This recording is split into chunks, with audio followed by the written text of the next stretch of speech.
லேவியராகமம் 26:13. நீங்கள் எகிப்தியருக்கு அடிமைகளாய் இராதபடிக்கு நான் அவர்கள் தேசத்திலிருந்து உங்களை புறப்பட பண்ணி உங்கள் நுகத்தடிகளை முறித்து உங்களை நிமிர்ந்து நடக்க பண்ணின உங்கள் தேவனாகிய கர்த்தர். அல்லேலூயா. இந்த நாட்களில் கர்த்தர் நம்மளை பார்த்து சொல்லுகிற ஒரு காரியம், இன்றைக்கி நம்ம வாழ்க்கையில் ஏசப்பா ஒன்றுமே செய்யலை, நான் உழைக்கிறேன், நான் சாப்பிட்றேன், நான் போகிறேன் வர்றேன் அப்படிங்கிற நினைப்பில் நிறைய பேர் இருக்கிறோம்.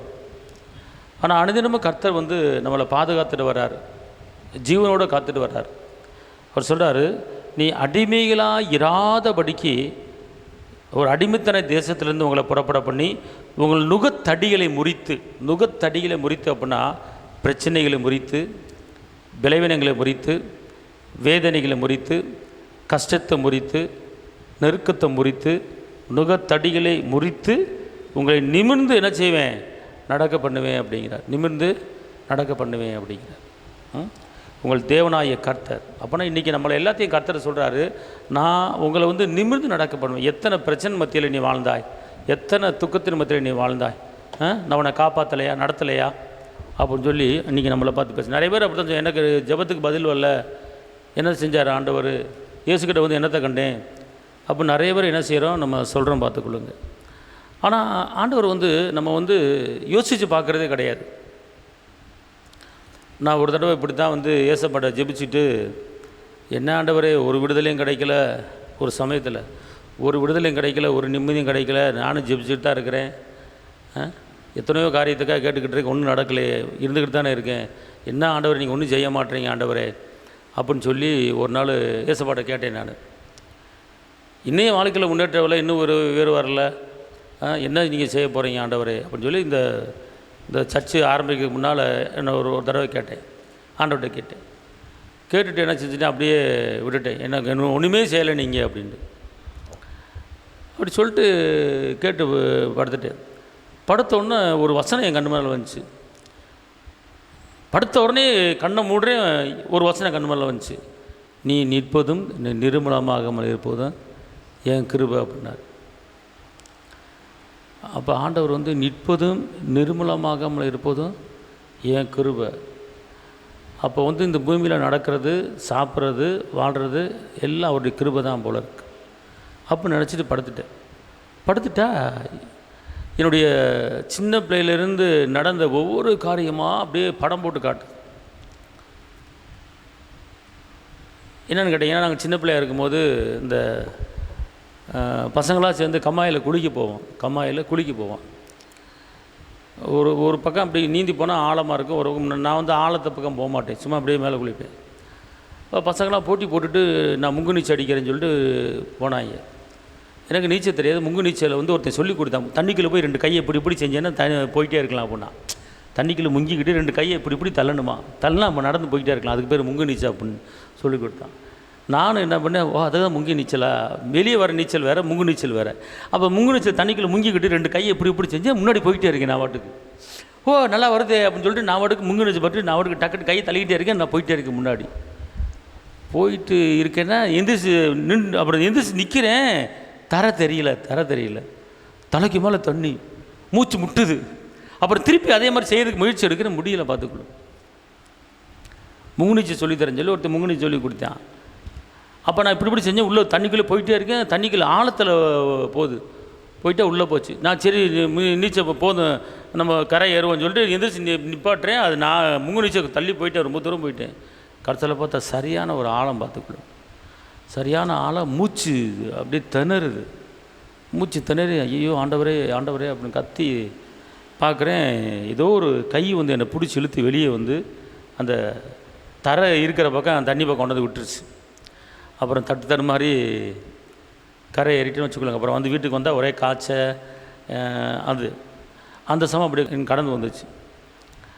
அப்புறம் இன்னொரு தடவை இன்னொரு சம்பவம். நான் பெங்களூர்லேருந்து வியாபாரம் பார்த்துட்டு வரும்போது பெங்களூர் பஸ்ஸில் வந்துக்கிட்டு இருக்கேன். பின்னாடி சீட்டில் உட்காந்துருக்கும் போது திண்டுக்கல் வந்தோன்னே ஆள் எல்லாம் இறங்கிட்டாங்க. நான் இறங்கி இன்னொரு சீட்டில் போய் மாறி உட்காந்தேன். சீட்டு தான் காலியாச்சு. பின்னாடி இருந்து ஒரு சைடில் போய் உட்காந்து வண்டி போயிட்டே மூவ் பண்ணிக்கிட்டு இருக்குது. ஒரு 3/4 மணி நேரத்தில் வந்துடும் மதுரை. மூவ் பண்ணுறதுக்கு டக்குன்னு பார்த்தா ஒரு பெரிய ஒரு லாரி இந்த லோடு கம்பியை ஏற்றிட்டு வந்த லாரி என்ன பண்ணுச்சு, அப்படியே வந்து அந்த பஸ்ஸு ஜன்னலுக்குள்ளே அப்படியே வந்து இடித்து அந்த சீட்டில் வந்து குத்தி நின்றுச்சு பார்த்துக்கணும். அது என்ன சீட்டுன்னு கேட்டிங்கன்னா, நான் உட்காந்து வந்த சீட்டு அப்படியே சீட்டை குத்தி நின்றுச்சு. நான் நல்ல வேளை மாறி அங்கிட்டு போயிட்டேன். அந்த சீட்டில் நான் உட்காந்துருந்தேன்னா என்னை குத்திருக்கும். இப்படி ஒரு 2 சம்பவம். அடுத்து இன்னொரு சம்பவம். இந்த மாதிரி ஒரு பெரிய ஆபத்தான காரியம் என்னென்ன காரியமோ அது பூரா நைட்டு எனக்கு வந்துக்கிட்டே இருக்குது. கடைசியில் ஒரு வார்த்தை வந்துச்சு, இவ்வளோ ஆபத்துக்களிலிருந்து உன்னை காப்பாற்றி நடத்தி வந்திருக்கேன், என்னையை பார்த்து நீ ஒன்றும் செய்யலைன்னு சொல்லிக்கிட்டு இருக்கு. அப்புறம் வார்த்தை வந்துச்சு பாரு. அப்படியே நைட்டு 2:30-3 மணி இருக்குது. அப்படியே எந்திரிச்சு உட்காந்தே பார்த்துக்கொள்ளுங்க. ஆண்டவரே உமக்கு நன்றி, ஆண்டவரே உமக்கு ஸ்தோத்திரம் ஆண்டவரே அப்படின்னு சொன்னேன். இன்றைக்கி அப்படி தான் நிறைய பேர் என்ன பண்ணுறாங்க, ஒன்றுமே செய்யலை, ஒன்றுமே கிடைக்கல அப்படிங்கிறாங்க. பெரிய ஒரு காரியம், நம்ம தினமும் நம்ம இந்த பூமியில் உயிரோடு இருப்பதே அவருடைய கிருபை. என்ன நடக்குது ஏது நடக்குதுன்னு தெரியல, ஆபத்தில் காப்பாற்றுறாரு. இந்த லூர்தாஜ் பிரதர் வந்து வண்டியில் போயிட்டுருக்கிறாரு, டக்குன்னு கீழே விழுந்துட்டு கை இதாகிடுச்சு, மாவு கட்டை போட்டு ஆண்டவர் காப்பாற்றியிருக்கிறார். இப்படி நிறைய காரியம் ஒவ்வொரு மனிதர்களுக்கும் ஏசப்பா செஞ்சுருக்கிறார். நமக்கு தான் தெரிய முடியாது. நன்றியை நம்ம நினச்சி பார்க்குறது, அவர் செய்த உதவிகளை நினச்சி பார்க்குறதில்ல. அதனால தான் இன்றைக்கி வந்து நம்ம வந்து ஆண்டவருக்கு வந்து மகிமை செலுத்திக்கிட்டே இருக்கணும், நன்றி சொல்லிக்கொண்டே இருக்கணும். நன்றி சொல்ல அவர் மகிமை அடைவரை பார்த்துக்கொள்ளுங்க. 24 மணி நேரம் கர்த்தருக்கு துதி ஸ்தோத்திரத்தை நன்றி ஏறெடுத்து கொண்டே இருந்தோம்னா நம்மளுக்கு ஒரு ஆபத்து வராது பார்த்துக்கொள்ளும். நம்ம வந்து அவர்கிட்ட நிறைய கேட்குறோம் அப்பாட்ட. ஆனால் அவர் செஞ்ச ஒவ்வொரு காரியத்தையும் யோசனை பண்ணி பாருங்களேன். நம்ம கல்யாணம் எப்படி கல்யாணம் முடித்தோம், எப்படி பிள்ளை கட்டிகளை பெற்றான், எப்படி பிள்ளைகளை ஸ்கூலில் சேர்த்தான், எப்படி பிள்ளைய இவ்வளோ தூரம் படிக்க வந்திருக்குங்க, எப்படி பிள்ளைய +2 முடிச்சிச்சு, எப்படி பிள்ளைகளை காலேஜில் சேர்த்தோம், எப்படி என் மகன் இவ்வளோ பெருசாக ஆனா அப்படிங்கிறது கொஞ்சம் நினச்சி பார்க்குறது கிடையாது. நம்ம எப்படி இந்த வேலை இந்த கொஞ்சம் சம்பளத்தில் எப்படி என் குடும்பத்தை நடத்த முடிஞ்சிச்சு, எப்படி வீட்டு வாடகை கொடுத்தேன், எப்படி இடம் வாங்கினேன், எப்படி வீடு கட்டினேன், எப்படி இந்த அளவுக்கு வந்திருக்கேன் அப்படின்னு பார்த்தா அது பூரா வந்து ஒரு ஆச்சரியமான ஒரு காரியம். அது பூரா என்னது, ஒரு ஆச்சரியமான ஒரு காரியம். கொஞ்சம் நம்முடைய வாழ்க்கையில் முன்னாடி வந்து நினச்சி பார்த்தோன்னா நிறைய ஏசப்பா செஞ்சுருக்கிறார். 2வது நம்மளுக்கு வந்து ஒரு நோய் நொடி இல்லாமல், ஒரு நிரந்தர பலவீனம் இல்லாமல் நம்மளை போகும்போது வரும்போது அந்த கண்ணை இமை காப்பது போல் என்ன செஞ்சுருக்கிறாரு, காத்திருக்கிறார். செய்த நன்மைகள் நினைத்த செய்த நன்மைகள் நினைக்கின்றேன் நன்றியோடு துதிக்கின்றேன், நன்றியோடு துதிக்கின்றேன் என் இயேசுராஜனே, உம்மையை போற்றிடுவே என் இயேசுராஜனே, உம்மையை போற்றிடுவே. தாய்மடியில் தவழுகின்ற குழந்தையைப் போல தகப்பனே உம்மடியில் சாய்ந்து விட்டேனா, தாய்மடியில் தவழுகின்ற குழந்தையைப் போல தகப்பனே உம்மடியில் சாய்ந்து விட்டேனா. செய்த நன்மைகளை நினச்சி பார்க்கணும். ஒன்றுமில்லாத நம்மளை அந்த சர்ச்சுக்குள்ள நுழையும் போதெல்லாம் அப்படியே தொட்டு கும்பிட்டுட்டு தான் வருவேன். ஆண்டவரே உமக்கு மகிமை நினச்சி நன்றி. அங்கேருந்து அப்படியே பார்த்துக்கிட்டே இருப்பேன். ஆண்டவரே இது எப்படி முடிஞ்சிச்சு, இது எப்படி கட்ட முடிஞ்சிச்சு, இது எப்படி ஆச்சு, எல்லாமே அவர் தான். நன்றி செய்யணும். கொஞ்சம் யோசனை பண்ணி பாருங்கள். நீங்கள் ஒரு வீடு எப்படி கட்டினீங்க யோசனை பண்ணி பாருங்கள். நான் கட்டினேன் பெருமைப்படுத்தி பேசக்கூடாது. ஏசப்பா கட்டினார், அவர் தான். எல்லா புகழும் எல்லா மகிமையும் அவருக்கு தான். அப்போ வந்து இவ்வளோ நடத்தினவர் இனிமேல் நடத்த மாட்டாரா? பிள்ளையை கொடுத்தவர் அந்த பிள்ளையை ஆளாக்குவதுக்குறான சூழ்நிலை தர மாட்டாரா? பிள்ளையை கொடுத்தவர் அந்த பிள்ளை எதிர்காலத்துக்குறான காரியத்தை செய்ய மாட்டாரா? அவர் தாயின் கருவிலை தெரிந்து கொண்டவர்.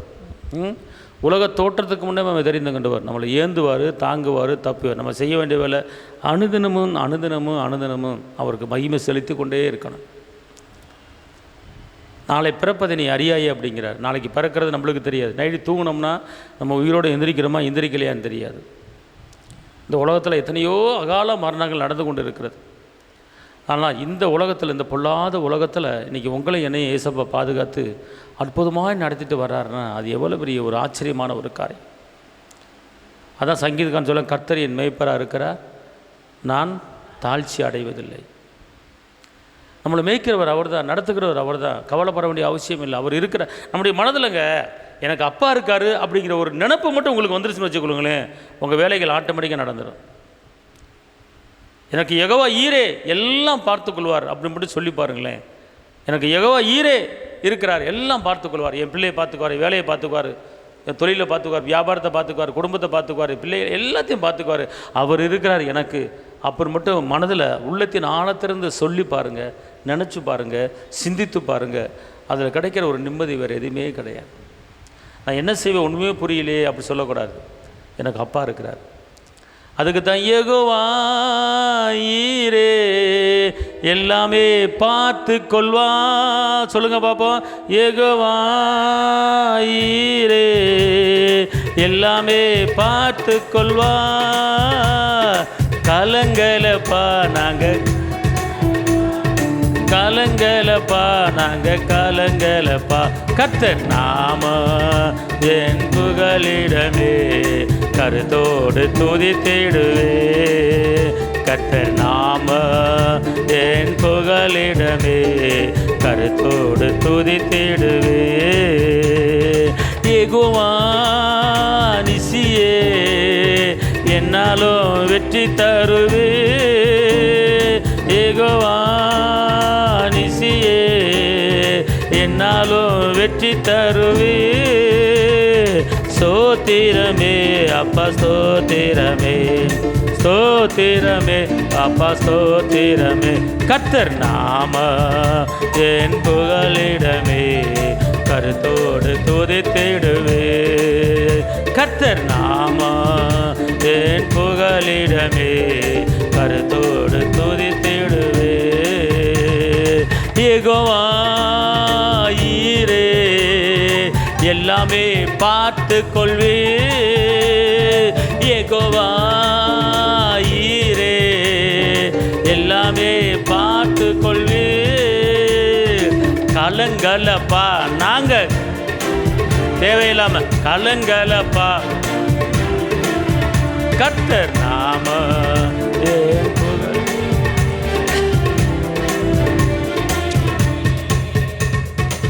அல்லேலூயா. யெகோவா ஈரே அப்படின்னா எல்லாம் அவர் பார்த்து கொள்வார், எல்லாம் அவர் பார்த்து கொள்வார். அப்புறம் நீங்கள் காலையில் எழுந்திரிச்சு யெகோவா ஈரே இந்த நாளுக்குண்டான எல்லா காரியத்தையும் நீங்கள் பார்த்துக்க ஆண்டவரே. அந்த நாளுக்குண்டான காரியத்தை நீங்கள் அப்பாட்ட ஒப்படைக்கணும். நான் அங்கே போகணும், இங்கே போகணும், அவனை பார்க்கணும், இவனை பார்க்கணும், அதை செய்யணும், இதை செய்யணும், என்ன செய்யணே தெரியலையே அப்படின்னு புலம்பாமல் காலையில் எந்திரிச்சு அப்பாவை துதிச்சுட்டு சோதரிச்சுட்டு யெகோவா ஈரே இந்த நாளுக்குண்டான எல்லா காரியத்தையும் நீர் பார்த்து கொள்ளும். நீர் எல்லாம் பார்த்து இந்த நாளுக்குண்டான என்ன செய்யணும், ஏது செய்யணும், எங்கே போகணும், எங்கே வரணும், எந்த பிரச்சனையும் இல்லாமல் நீங்கள் பாதுகாத்து கொள்ளுங்க அப்படின்னு சொல்லி காலையில் யெகோவா ஈரே எல்லாம் பார்த்துக்கங்க அப்படின்னு ஒப்படைச்சிங்கன்னா அவர் பார்த்துக்குவார், அவர் பார்த்துக்குவார். கோடான கோடி தேவ தூதர்கள் நமக்கு பணி செய்யும்படி இருக்கிறாங்க, உதவி செய்யும்படி இருக்கிறாங்க. நம்ம தான் நம்ம அவங்கக்கிட்ட சொல்கிறது கிடையாது, நம்ம கேட்குறது கிடையாது. வேதம் சொல்லுகிறது, உன் பாதம் கல்லில் இடராதபடிக்கு நான் தூதர்களுக்கு கட்டளையிட்டிருக்கிறேங்கிறார். பாருங்கள், நம்முடைய பாதம் கல்லில் இடிச்சிடக்கூடாதான், கல் மேலே பற்றக்கூடாதான். கல் மேலே படாத அளவுக்கு தூதர்களுக்கு என்ன செஞ்சுருக்கேன், கட்டளை போட்டிருக்கேங்கிறார். அப்போ எவ்வளோ பெரிய ஒரு கிருபை உள்ள தெய்வம் நம்ம மேலே வச்சுருக்கிறார். என்ன சொல்கிறாரு, நீ கேட்குறது இல்லை, நீ கட்டளை போடுறது இல்லைங்கிறார். எபிரேயர் 1:13-14 சொல்லுகிறது, அதாவது பணிவிடை தூதர்களுக்கு நீங்கள் என்ன செய்கிறதில்ல, கட்டளை போடுவது இல்லை அப்படிங்கிறார். நம்ம என்ன செய்யணும், கட்டளை போடணும். நல்லா தெரிஞ்சுக்கொள்ளுங்க, தாவீது கர்த்தருக்கு செய்கிற காரியத்தை உணர்ந்தார். அதனால தான் அவர் சொல்கிறார், கர்த்தர் என் மெய்ப்பராக இருக்கிறார், நான் தாழ்ச்சி அடைவதில்லை. அவர் சொல்கிற காரியத்தை பாருங்கள். அவர் இது ஒரு விண்ணப்பமாக இல்லை, இந்த சங்கீதம் 23 விண்ணப்பமாக இல்லை. கர்த்தர் என் மேய்ப்பராக இருக்கிறார், நான் தாழ்ச்சி அடைவது இல்லை. அவர் என்னை புல்லுள்ள இடங்களில் மேய்த்து என்னையும் என் குடும்பத்தையும் அமர்ந்த தனியாண்டையில் நடத்துவார். அவர் என் ஆத்துமாவை தேற்றி, அவர் என்னுடைய ஆத்துமாவை தேற்றிங்க. ஒரு மனுஷனுக்கு தேவை ஆத்துமா. இந்த ஆத்துமா என்னச்சு வர தேற்றுவார். பயப்படாத நான் இருக்கேன் அப்படின்னு சொல்லி தேற்றுவார். அப்புறம் தம்முடைய நாமத்தின் நிமித்தம் என்னை நீதியின் பாதைகளில் நடத்துகிறார். நம்ம என்ன எதில் நடத்த, நீதியின் பாதையில் நடத்துகிறார். நான் மரண இருளின் பள்ளத்தாக்கிலே நடந்தாலும் பொல்லாப்புக்கு பயப்படேன். தேவரீர் என்னோட கூட இருக்கிறீர். உமது கோலும் உமது தடியும் என்னை தேற்றும். கோல் என்ன அர்த்தம்? தேவனுடைய வார்த்தைக்கு பேர் கோல். கோலும் தடி என்ன செய்யும்? தேற்றும். என் சத்துருக்களுக்கு முன்பாக நீர் எனக்கு ஒரு பந்தியை ஆயத்தப்படுத்தி என் தலையை எண்ணெயால் அபிஷேகம் பண்ணுகிறீர், என் பாத்திரம் நிரம்பி வழிகிறது. பாருங்க, அவர் செய்யறதுக்கு முன்னுமே நீர் நடத்த நீங்க இருக்கீங்களா அப்படின்னு சொல்ற மாதிரி இருக்கு. அப்படி என் சத்துருக்கு முன்பாக பந்தியை ஆயத்தப்படுத்துறீங்க, என்ன நீங்கள் புல்லுள்ள இடத்துல மேய்க்கிறீங்க அப்படின்னு சொல்லி அவர் செய்வதற்கு முன்னுமே ஆண்டவர் எனக்கு இருக்கிறாரு, ஏசப்பா எனக்கு இருக்கிறாரு, அவர் என் குடும்பத்தை நடத்துவார், என் பிள்ளையை நடத்துவார், என் பிள்ளைக்கு நான் தேவை சந்திப்பார், என்னை சம்பாதிக்கணும் பலனை கொடுப்பாரு, எனக்கு அவர் இருக்காரு அப்படிங்கிறத முன்னக்கூட நம்ம அவர்கிட்ட என்ன செஞ்சேன்னு பேசிடணும், சொல்லிடணும். இப்போ அப்படி தான் ஜீவனுள்ள நாளெல்லாம் நன்மையும் கிருபையும் என்னை தொடர் அவர் சொல்கிறார், பார்த்துக்கொள்ளுங்க. அப்போ இது இந்த சங்கீதம் எழுதும்போது அவர் வயசு ஒரு 40 இருக்குன்னு வச்சுக்கொள்ளுங்க, அல்லது 50 இருக்குன்னு வச்சுக்கொள்ளுங்க. அப்போ இன்னும் வாழ வேண்டிய வருஷங்கள் இருக்கிறது, இன்னும் 30 வருஷம் 40 வருஷம் வாழ வேண்டிய வருஷங்கள் இருக்கிறது. அப்போ இன்னும் வாழ வேண்டியது இருக்கிறது, இன்னும் தேவையில் சந்திக்கப்பட வேண்டியது இருக்கிறது. ஆனால் அதுக்கு முன்னமே அவர் சொல்கிறாரு, என் ஜீவனுள்ள நாளெல்லாம், ஒருவேளை ஒரு 100 வயசு வரைக்கும் கூட இருக்கலாம், 90 வயசு வரைக்கும் கூட இருக்கலாம். ஆனால் எப்போ வாலிப வயதில் பேசுகிற வார்த்தை பாருங்கள், என் ஜீவனுள்ள நாளெல்லாம் நன்மையும் கிருபையும் என்னை தொடரும். இன்றைக்கி நம்ம அப்படி பேசுகிறோம். இன்றைக்கி என் ஜீவனுள்ள நாளெல்லாம் நன்மையும் கிருபையும் என்னை என்ன செய்யுமா? தொடரும் அப்படிங்கிறார். அப்படின்னா நான் இந்த பூமியில் எவ்வளோ நாளைக்கு உயிரோடு இருக்கிறோன்னா அவ்வளோ நாளைக்கு என் வாழ்க்கையில் நன்மையும் கிருபையும் தொடரும் அப்படிங்கிறார். பிரச்சனை தொடராது, வேதனை தொடராது, கஷ்டம் தொடராது, நெருக்கம் தொடராது, நன்மை மட்டும்தான் என் குடும்பத்தில் என் கூட தொடரும். அப்போ இப்படிப்பட்ட வார்த்தைகளை தாவீது பேசுனது போல பேசணும், நம்ம சொல்லணும். நம்ம என் சத்துருளுக்கு முன்பாக எனக்கு ஒரு போய் இந்த பந்தியை ஆயத்தப்படுத்துவார். அப்படின்னா உங்களுக்கு உன் எதிராளிக்கு முன்பாக, உனக்கு பொறாமப்பட்டவனுக்கு முன்பாக, உன்னை ஏளன மனிதனுக்கு முன்பாக, உன்னை பரியாசம் பண்ணுவதற்கு முன்பாக உனக்கு ஒரு உயர்ந்த ஒரு பந்தியை கர்த்தர் ஆயத்தப்படுத்துவார். அவர் ஆயத்தப்படுத்தும் இந்த வார்த்தையை சொல்லணும், என் சத்துருவுக்கு முன்பாக எனக்கு ஒரு பந்தி ஆயத்தம். அவர் என் மேய்ப்பராக இருக்கிறார், நான் தாழ்ச்சி அடைவதில்லை. அவர் என்னை இடங்களில் மேய்த்து, செழிப்பான இடங்களில் மேய்த்து, ஒரு அமர்ந்த அலையில்லாத இடத்துல, போராட்டம் இல்லாத இடத்துல, கொந்தளிப்பு இல்லாத இடத்துல, ஒரு அமைதியான நீரோட்டம் உள்ள இடத்துல நடத்துவார். அமர்ந்த தண்ணீர் அண்டை, அலையில்லாத குழப்பம் இல்லாத அந்த மாதிரி இடத்துல கர்த்தர் நடத்துவார். அவர் எனக்கு இருக்கிறாரு அப்படிங்கிற திரு நம்பிக்கை நமக்கு வரணும். இந்த சங்கீதம் எழுதிட்டு அதுக்கப்புறம் எத்தனையோ வருஷங்கள் வாழ்ந்துருக்கிறார் தாவீது. அப்போ இதே போல் நம்ம சொல்கிறதுக்கு என்ன?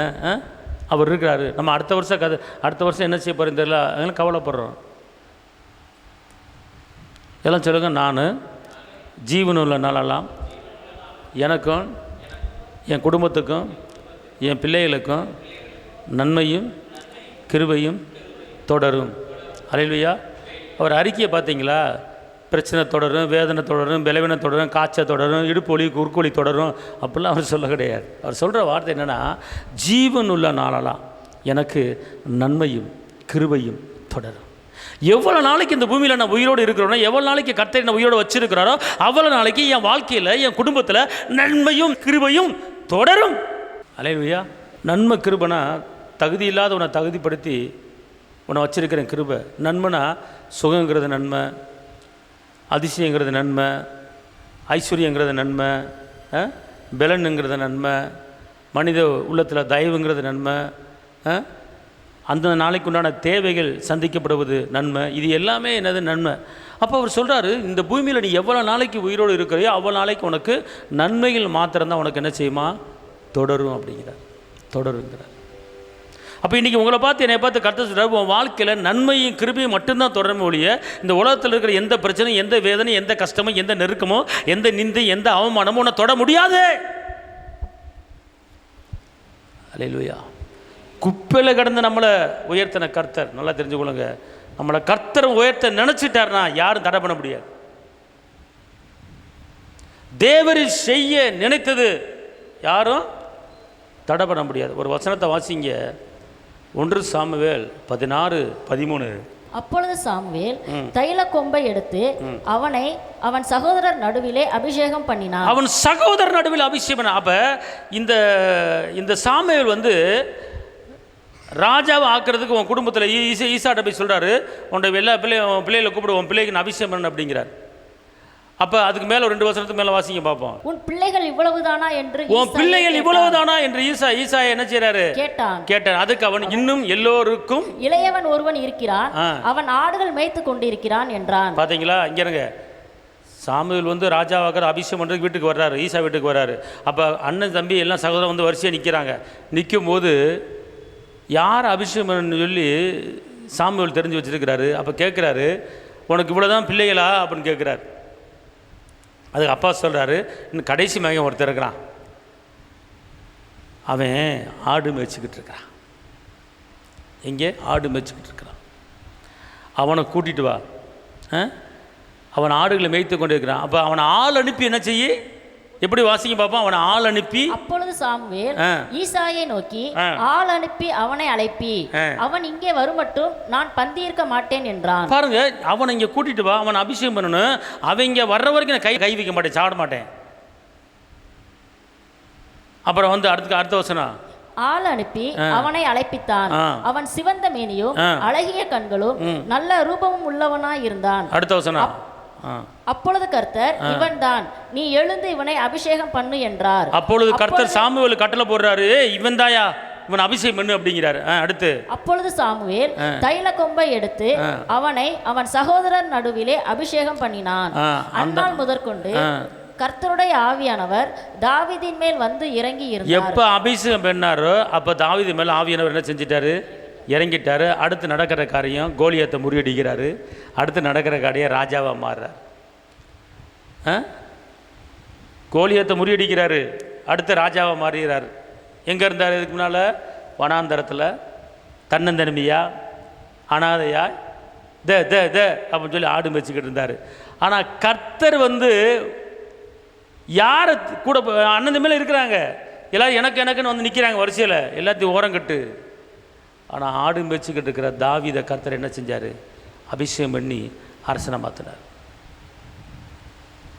இன்றைக்கி நிறைய பேர் நினைக்கிறீங்க, நான் இன்றைக்கி வந்து ஒரு ஆடு மேய்க்கிறவனை போல் இருக்கிறேன், இன்றைக்கி நான் வந்து ஒன்றுமில்லாமல் இருக்கிறேன், எல்லாராலும் புறக்கணிக்கப்பட்டிருக்கிறேன், ஒரு அனாதை போல் இருக்கிறேன், வெட்டாந்தரையில் நின்று கொண்டு இருக்கிறேன், என்னை கேப்பாரட்டி நிற்கிறேன், நான் எனக்கு உதவி செய்ய யாரும் இல்லை, நான் அனாதை, நான் எப்படி வாழ்க்கையில் முன்னேறுவேன், நான் டெவலப்மெண்ட் பண்ணுறதுக்கு எனக்கு யாரும் உதவி செய்யலை, என் வாழ்க்கையை முன்னேற்றத்துக்கு யாருமே கேட்கல, நீ சாப்பிட்டியா சாப்பிடலன்னு யாரும் கேட்கல, எப்படி முன்னேற போகிற யாரும் கேட்கல, கூட பிறந்தவன் அவன் போயிட்டாங்க, ஆனால் நான் மட்டும் தனியாக இருக்கிறேன், நான் எப்படி முன்னேற போகிறேன் எனக்கு தெரில, ஒரு ஆடு மேய்க்கிறவன் போல நான் இருக்கிறேன்னு சொல்லி நீ கலங்கி தவித்து கொண்டிருந்தால் கர்த்தர் உன் மேலே கண்ணு வச்சு எப்படி தாவீதை அபிஷேகம் பண்ணாரோ அதே போல் உன்னை கர்த்தர் அபிஷேகம் பண்ணி உன்னை ராஜாக்களோடு பிரபுக்களோடு அமர பண்ணுகிற கர்த்தர் உயர்த்துவார்.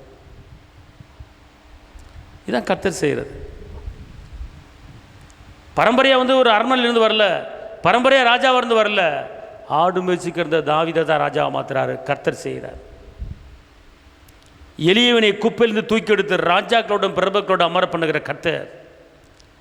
இன்றைக்கி உங்கள் வாழ்க்கையில் ஒரு எளிமை தெரியலாம், கஷ்டம் தெரியலாம், வேதனை தெரியலாம், நெருக்கம் தெரியலாம், தனிமை தெரியலாம், நிந்திக்கப்பட்டிருக்கலாம், அவமானப்பட்டிருக்கலாம், ஒதுக்கப்பட்டிருக்கலாம், பரியாசப்பட்டிருக்கலாம். ஆனால் யாருக்கு முன்னால்? சத்துருகளுக்கு முன்பாக, அவர்களுக்கு முன்பாக, சகோதரர்களுக்கு முன்பாக எப்படி தாவீதை அபிஷேகம் பண்ணினாரோ, யாருக்கு முன்பாக அபிஷேகம் பண்ணுறாரு? வாசிக்க பார்ப்போம். யாருக்கு முன்பாக அபிஷேகம் பண்ணுறாரு பாருங்க. எதிர்பார்த்தவங்களுக்கு கிடைக்கல. தைல கொம்பை எடுத்து அவனை அவன் சகோதரர் நடுவிலே அபிஷேகம். சகோதரர் நடுவிலே எப்படி? யார் எதிர்பார்த்து கொண்டு இருந்தாங்களோ அவர்கள் நடுவிலே அந்த தாவீதை கர்த்தர் என்ன செஞ்சார்? அபிஷேகம் பண்ணார். அதுதான் சத்துருவுக்கு முன்பாக ஒரு பந்தியை ஆயத்தப்படுத்துகிற கர்த்தர். நமக்கு பொறாமைப்பட்டவங்க இருக்கலாம், எதிராளி இருக்கலாம், ஆனால் அவர்களுக்கு முன்பாக கர்த்தர் நம்மளை உயர்த்துவார். காரணம், அவங்கள என்ன அவர் என்ன செஞ்சுக்கிட்டாரு? தெரிஞ்சுக்கிட்டார். பார்த்துக்கணும், நல்லா தெரிஞ்சுக்கொள்ளுங்க. இங்கே இன்னொரு வசனத்தை எடுத்து வாசித்து பாருங்களேன். ஆதியாகமம் 37:7 வயலில் அறுத்த அரிகளை கட்டி கொண்டிருந்தோம், அப்பொழுது என்னுடைய அரிக்கட்டு நிமிர்ந்திருந்தது, உங்கள் அரிக்கட்டுகள் என் அரிக்கட்டை சுற்றி வணங்கி நின்றது என்றான். அப்பொழுது அவன் சகோதரர் அவனை பார்த்து, நீ எங்கள் மேல் துரைத்தன பண்ணுவாயோ, நீ எங்களை ஆளப் போகிறாயோ என்று சொல்லி அவனை அவன் சொப்பனங்களின் நிமித்தமும் அவன் வார்த்தைகளின் நிமித்தமும் இன்னும் அதிகமாய் பகைத்தார்கள். கவனிங்க, யோசேப்புக்கு கர்த்தர் ஒரு சொப்பனத்தை கொடுக்குறாரு. ஒரு அரிக்கட்டு நிற்கிது, அந்த அரிக்கட்டை சுற்றி எல்லா அரிக்கட்டு வணங்குது. அது உண்மையை காட்டுறாரு, அதை சொல்கிறாரு, சகோதரர் மத்தியில் சொல்கிறாரு. ஆனால் சகோதரர்கள், ஐயோ நம்ம கூட பிறந்த தம்பி ஆண்டவர் இப்படி அவனை உயர்த்த போகிறாரு, நல்லாடுறா அப்படின்னு சொல்லி யாருமே வாழ்த்தலை, சந்தோஷப்படலை. அவன் மேலே அவங்க பொறாமப்பட்டு, அப்போ எங்களை நீ தான் ஆள போறியாடா, நீ பெரிய ஆளாடா அப்படின்னு சொல்லி பொறாமப்பட்டு அவனை எப்பரா சாகடிக்கணும்னு சொல்லி முயற்சி பண்ணுறாங்க. யார்? சகோதரர்கள். அதனால தான் அவனை குழியில் போட்டாங்க. குழியில் போட்டுட்டு அவன் ட்ரெஸ் எடுத்து ஒரு மிருகம் அடித்து போய் சொல்லி அப்பாட்ட போய் சொல்கிறாங்க யாக்கப்ட்ட. ஆனால் யாக்கோபு தன் மகன் இறந்துட்டான்னு நினச்சிக்கிட்டு இருக்கிறாரு.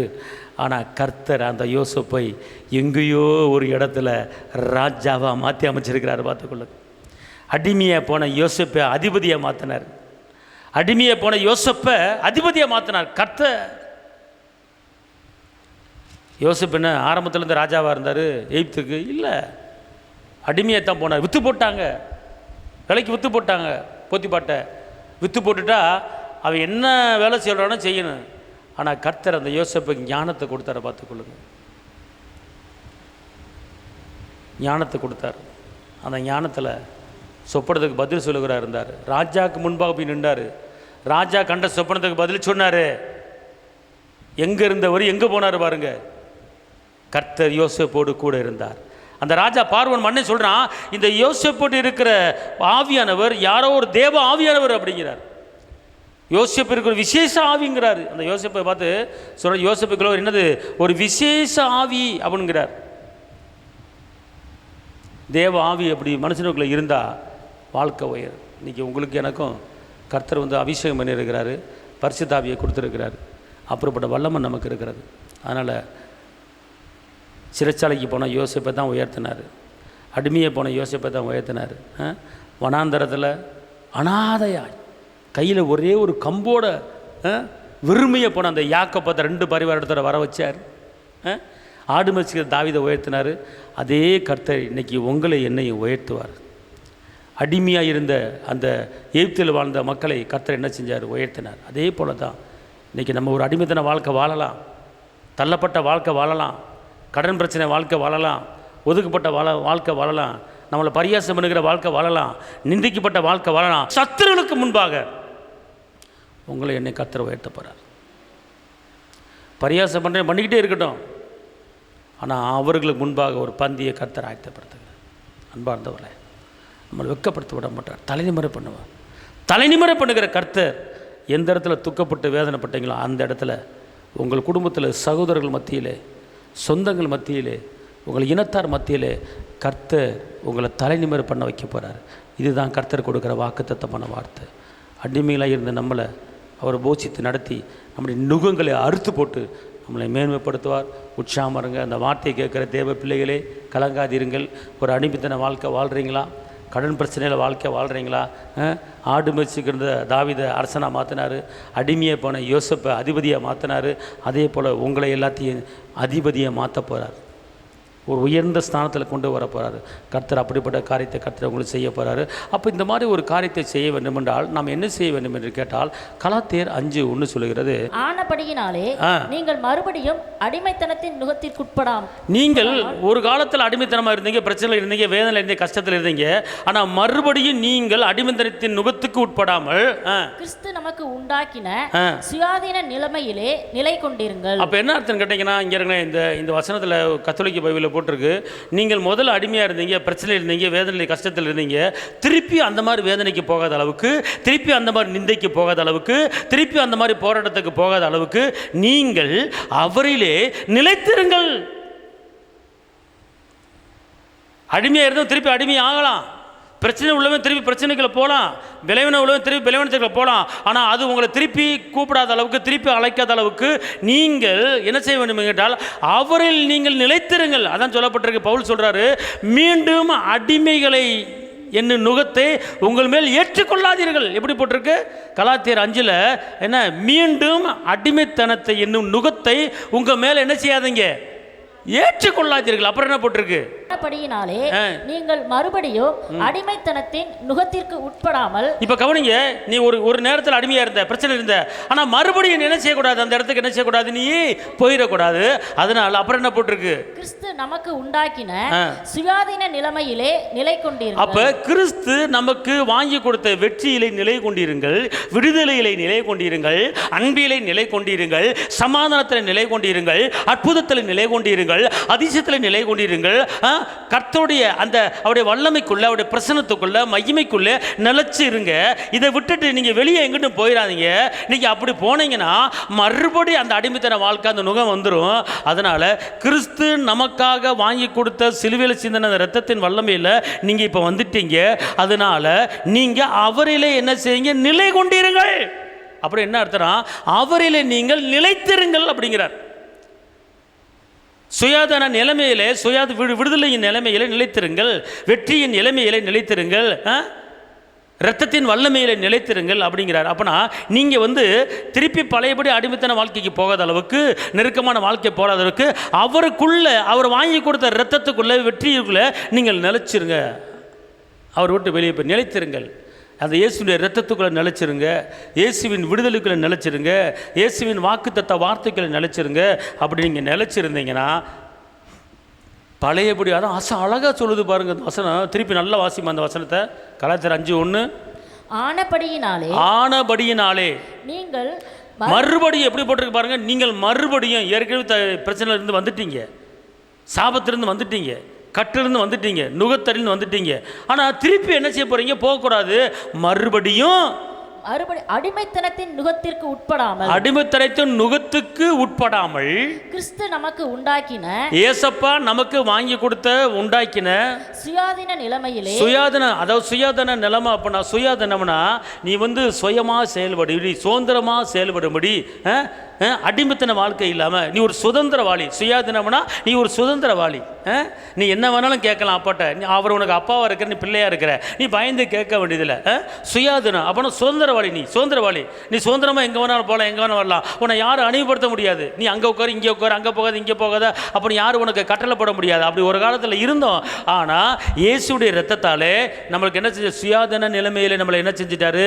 நிலை கொண்டிருக்க வச்சுட்டாரு. சுயாதன நிலைமை அப்படின்னா நீ சுயமாக செயல்படு. நீ என்ன வேணாலும் என்கிட்ட கேளு, நீ விரும்புகிறத கேளு, கேட்குறத கேளு, நான் தர்றேன். நீ யாருக்கு அடிமை கிடையாது. உன்னை யாரும் அடிமைப்படுத்த முடியாது. ஒரு காலத்தில் இருந்த, ஆனால் இப்போ கிடையாது. நான் உன்னை சுயாதன நிலைமையில் என்ன செஞ்சிட்டேன்? நிலை கொண்டிருக்க வச்சுட்டேன். அதனால் என்னை விட்டு எங்கேயும் போயிடாது, என்னை விட்டு எங்கேயும் போயிடாது. ஏன்ட்ட நீ என்ன செய்ய? நிலைச்சிருங்கிறார்.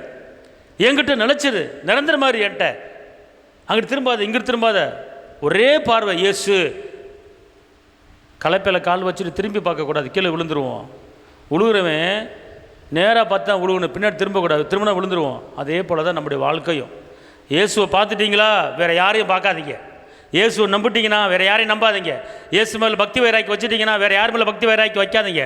இயேசு மேலே விசுவாசம் வச்சுட்டிங்களா வேறு யார் மேலே வைக்காதீங்க. அவர் தான் அவங்களை உயர்த்துவார். இந்த பூமியில் உயர்த்துவது மாத்திரம் நம்மளை செத்தாலும் மறித்தாலும் நம்மளை பரலோகத்தில் கொண்டு வந்து உட்கார வைக்கிறவர் அவர் தான். அவர் தான் வழி, அவர் தான் சத்தியம், அவர் தான் ஜீவன். அவர் இல்லாமல் யாரும் பரலோகத்துக்கு போக முடியாது. அவர் தான் வழி. அதுக்கு தான் சொல்கிறாரு, நிலைத்திருங்கள், நிலைத்திருங்கள்.